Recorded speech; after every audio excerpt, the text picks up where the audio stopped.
시청자 여러분 안녕하십니까? 헬로티비 뉴스입니다. 21대 대선이 이제 약 열흘 정도 남으면서 유세 열기가 점점 뜨거워지고 있는데요. 지역 정치권에서도 후보들의 공약을 홍보하며 지원 사격에 나서고 있습니다. 양주시를 지역구로 둔 더불어민주당 정성호 국회의원과 국민의힘 안기영 양주시 당협위원장도 연일 분주한데요. 김신혜 기자가 두 사람을 만나 지역 현안과 관련한 각 당 대선 후보들의 주요 공약을 들어봤습니다. 이른 아침 양주 덕계역에서 출근길 시민들에게 인사하며 이재명 대선 후보 지원에 나선 더불어민주당 정성호 국회의원. 정 의원은 양주 발전을 위한 이재명 후보의 대표 공약으로 지하철 1호선 증차를 꼽았습니다. 신도시 개발로 덕정, 덕계 등 인근 전철역 이용객 수가 늘었지만 역 정차 횟수가 턱없이 부족해 불편하다는 민원을 반영한 겁니다.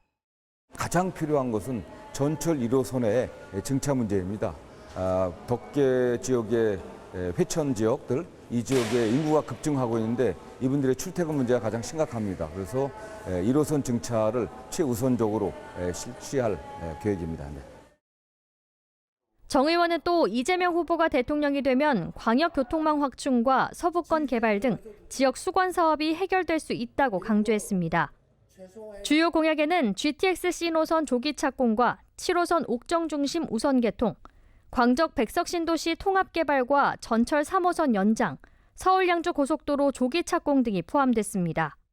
제가 국회 기획재정위원장 예산결산 특별위원장을 지냈고 김동연 지사, 이재명 후보와 가장 가까운 사람입니다. 국비 예산을 적기에 제대로 확보할 수 있도록 하겠습니다. 같은 시각 국민의힘 안기영 양주시 당협위원장은 양주역에서 출근하는 시민들에게 김문수 후보가 대통령 적임자임을 강조했습니다. 안 위원장은 김 후보의 양주 지역 대표 공약은 기업 유치를 통한 일자리 창출이라고 말했습니다. 각종 규제로 한계에 부딪혔던 기업 유치를 양주 테크노밸리를 통해 돌파하겠다는 구상입니다. 제대로 된 기업들이 들어와서 일자리가 만들어지고 경제가 살아나야 되는 것인데 이를 위해서 첨단 기업들이 들어오는 양주 테크노밸리 ICT 클러스터를 조성하겠다는 것이 제일 우선적인 공약입니다. 또 안 위원장은 김 후보가 경기도지사 시절 양주시를 발로 뛰었다며 현안 사업을 잘 알고 해결할 수 있을 거라고 목소리를 높였습니다. 김 후보의 양주 지역 공약에는 GTX 신호선 양주역 정차, 서부권 광석지구 조기 착공과 신도시 개발, 전철 3호선 연장, GTX 신호선 덕정역 차량기지 융복합센터 건립 등이 담겼습니다. 국민의힘과 또 우리 양주시 또 강수현 시장과 함께 지금 GTX 양주역 정차를 위해서는 지금 타당성 용역을 지금 하고 있고요. 또 광석지구 착공과 신도시 개발을 위해서도 저희 국민의힘에서 많은 노력을 지금 하고 있는 중입니다. 현안을 두고 여야 후보가 각기 다른 해법을 제시하고 있는 가운데 표심을 잡기 위한 지역 정치권의 발걸음도 분주해지고 있습니다. 헬로티비 뉴스 김신혜입니다. 경기 북부에는 70년 넘는 긴 세월 동안 많은 미군 기지가 자리하고 있었습니다. 당연히 지역은 각종 규제에 묶이며 발전이 더뎠고 주민들은 국가 안보를 위해 희생할 수밖에 없었는데요. 대선을 앞두고 미군 기지가 경기 북부 대표 이슈로 부상하고 있습니다. 지역 주민들은 긴 시간 동안 미군 기지로 피해를 입은 만큼 이제는 확실한 보상이 뒤따라야 한다고 목소리를 높이고 있습니다. 이재필 기자가 보도합니다. 더불어민주당 이재명 후보의 유세가 예고된 의정부역 앞 광장. 의정부 시민들이 현수막과 손팻말을 들고 현장을 찾았습니다. 이들은 미군 반환 공여지 시민참여위원회 소속 회원들, 캠프 레드클라우드 등 의정부 지역 내 반환 미군 기지를 정부에서 무상으로 지역에 양여하거나 정부 주도로 개발해 줄 것을 대선 후보들에게 요구하고 있습니다. 개발을 추진 중인 캠프 레드클라우드의 경우 예상 부지 매입 비용만 약 1조 원, 기초지자체 차원에서는 감당할 수 없는 액수입니다. 특히 의정부 시민단체들은 70년간 미군 기지로 지역 주민들이 피해를 입은 만큼 이제는 정부 차원의 적극적인 지원이 이루어져야 한다고 강조했습니다. 우리 의정부는 70년 동안 국가 안보를 위해서 희생을 해왔습니다. 상위 용사 도시입니다. 의정부를 위해서 이제는 전 국민이, 전 국가가 도리를 다할 때가 됐다고 생각합니다. 미군 반환 공여지를 시민의 품으로 돌아오게 하는 것은 매우 당연한 일입니다. 의정부 시민들은 수십 년간 그것을 염원해왔고 또 그것을 지금 굉장히 바라고 있습니다. 미군 반환 공여지가 시민의 품으로 완전히 돌아올 때야만이 더 평화가 정착하고 또 이 땅에 미래가 있을 것이라고 생각합니다. 동두천 지행역 앞 광장. 국민의힘 김문수 후보의 유세를 앞두고 지역 시민들이 한자리에 모였습니다. 동두천 시민들의 요구는 미군 기지로 인한 피해 지원. 미군 기지는 지난 1951년 동두천에 자리를 잡았습니다. 한때 동두천 전체 면적의 72%를 차지하기도 했는데 미군 기지로 인해 약 25조 원의 경제적 피해를 입은 것으로 동두천시는 추산하고 있습니다. 특히 지난 2014년 정부는 미군 기지 주둔으로 인한 피해 보상을 약속했지만 그 약속은 10년 넘게 지켜지지 않고 있는 상황. 동두천 시민단체들은 동두천 지원 특별법 제정 등 망가진 지역을 되살릴 특단의 대책을 대선 후보들에게 요구하고 있습니다. 74년간 동두천이 안보 희생을 했는데 평택은 19조 원이나 특별 지원을 해주고 동두천은 74년간 25조라는 막대한 적자를 보고 있습니다. 그 적자를 담은 동두천 특별법을 마련해서 대선 후보님들께서도 신경을 좀 많이 써달라고 이 자리에 섰습니다.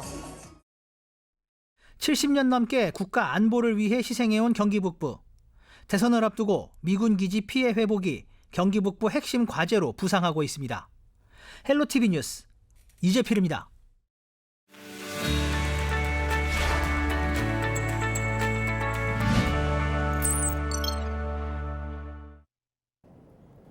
우리 지역 국회의원들의 한 주간 활동 상황 살펴보는 국회는 지금입니다. 지난 21일 김문수 국민의힘 대선 후보가 동두천을 방문해 경기도지사 시절 동두천 경찰서를 개청하고 동양대학교를 동두천으로 이전했다고 강조했는데요. 이를 두고 더불어민주당 정성호 국회의원이 SNS를 통해 남이 차려놓은 밥상에 숟가락 올려놓는 것도 정도껏 해야 한다고 비판했습니다. 정 의원은 동두천 경찰서는 내가 17대 국회의원 시절인 2007년 국회 행정자치위 예산소위위원일 때 소위 쪽지 예산으로 설계비를 반영시킨 후 국비를 투입해 개청한 것이라며 도대체 당시 김문수 도지사가 뭘 했다는 것인지 알 수 없다고 주장했습니다. 이어 동양대학교가 경북 영주에서 수도권인 동두천시로 일부 이전할 수 있었던 것은 주한미군 공여지역, 주변지역 지원 등에 관한 특별법으로 이전 근거를 만들었기 때문이라며 남의 공을 자기만의 것으로 가로채는 자가 대통령이 된다면 또 다른 윤석열이 될 것이라고 덧붙였습니다. 김용태 국민의힘 비상대책위원장이 지난 21일 김문수 국민의힘 대선 후보의 동두천 유세에 함께했습니다. 김 비대위원장은 제가 최근 김문수 후보와 가장 가까이 있었던 정치인 중 한 명이라며 김문수 후보는 정말 정직하고 정정당당한 사람이라고 주장했습니다. 이어 김문수 대통령 만들어주시면 정직한 사람들이 존중받는 대한민국 만들 것이라고 강조했는데요. 마지막으로 어떤 후보는 커피 원가 120원 발언으로 자영업자 마음을 후벼파고 있다며 김문수 후보는 소상공인과 함께할 대통령이라고 덧붙였습니다. 박지혜 국회의원이 지난 21일 의정부시 어린이집 연합회 민간분과위원회와 정책간담회를 진행했습니다. 간담회에서는 비현실적인 보육료 단가와 저출생 문제에 대해 논의한 것으로 전해졌는데요. 박 의원은 어린이집은 우리 사회의 중요한 보육 인프라이자 아이들이 행복하게 성장하는 삶의 터전이라고 강조했습니다. 이어 아이들이 행복하고 안전하게 자랄 수 있도록 보육 현장의 목소리를 끝까지 경청하고 정책에 반영해 나가겠다며 이제부터 진짜 대한민국이라고 말했습니다. 지금까지 국회는 지금이었습니다.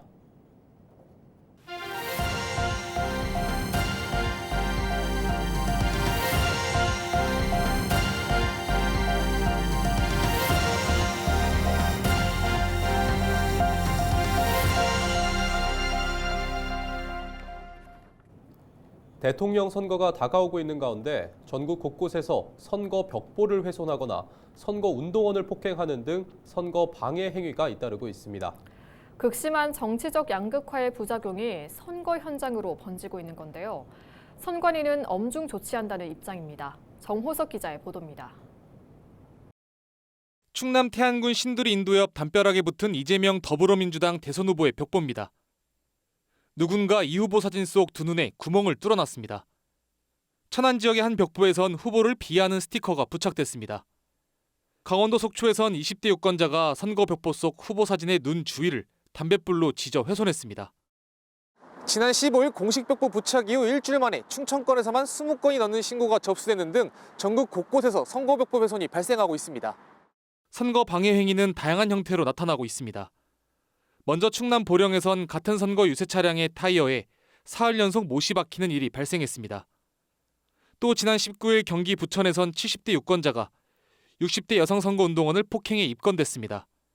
가해자는 선거운동원의 정당이 마음에 들지 않아 폭행했다고 경찰에 진술했습니다. 전국에서 선거 방해 행위가 잇따르자 선관위는 엄중 조치하겠다고 경고했습니다. 저희 선관위에서는 저희 쪽에 제보되는 선거의 자유방해 행위에 대해서 엄격하게 조치할 예정입니다. 전문가들은 선거운동 방해 행위 증가의 주요 원인으로 정치적 양극화를 지적합니다. 진영 간 갈등이 혐오를 낳고 이를 정치인들이 악용한다는 겁니다.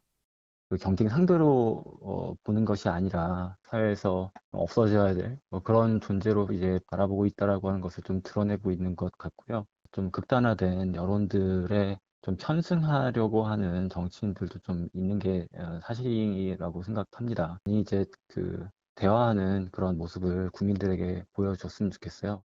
선거 방해운동 행위가 선거운동원의 안전까지 위협하고 있는 상황. 공직선거법상 정당한 사유 없이 선거 벽보나 현수막 등을 훼손할 경우 2년 이하의 징역 또는 400만 원 이하 벌금에 처할 수 있습니다. 헬로티비 뉴스 정호석입니다. 23일 새벽 3시 51분쯤 의정부시 의정부동의 한 오피스텔에서 방화로 추정되는 불이 났습니다. 이 불로 주민 75명이 긴급 대피했고 8명이 가벼운 부상을 입은 것으로 전해졌는데요. 차량 7대와 오토바이 1대가 소실됐고 건물이 불에 그을리는 재산 피해가 발생했습니다. 불은 발생 약 30분 만에 진화됐지만 한때 관할 소방서의 인력과 장비를 총동원하는 대응 1단계가 발령되기도 했습니다. 경찰은 주차장에서 방화 정황을 포착하고 한 남성을 긴급 체포해 조사 중입니다. 양주 테크노밸리 입주기업 모집이 본격화되고 있습니다. 양주 테크노밸리는 마전동 일원 21만 8천여 제곱미터 면적에 2026년 완공을 목표로 조성 중인 첨단 산업단지인데요. 첨단 제조업과 문화, 정보통신 등 11개 업종이 유치 대상입니다. 양주시는 전체 산업용지의 30%에 달하는 3만 제곱미터 면적에 대해 기업과 기관 등 9곳과 입주 협약을 마쳤다고 밝혔는데요.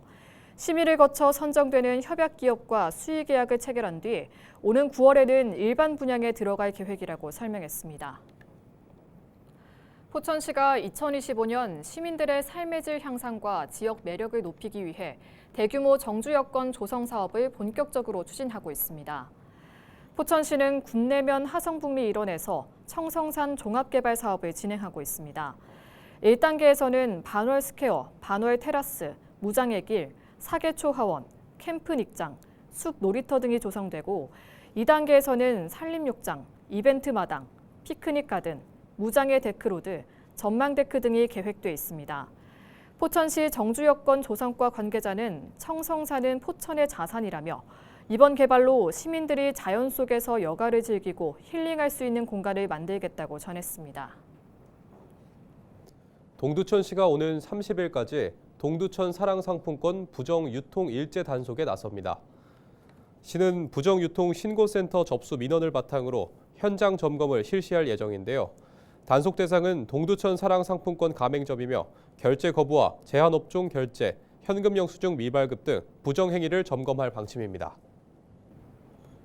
이상으로 뉴스를 마칩니다. 시청해주신 여러분 고맙습니다.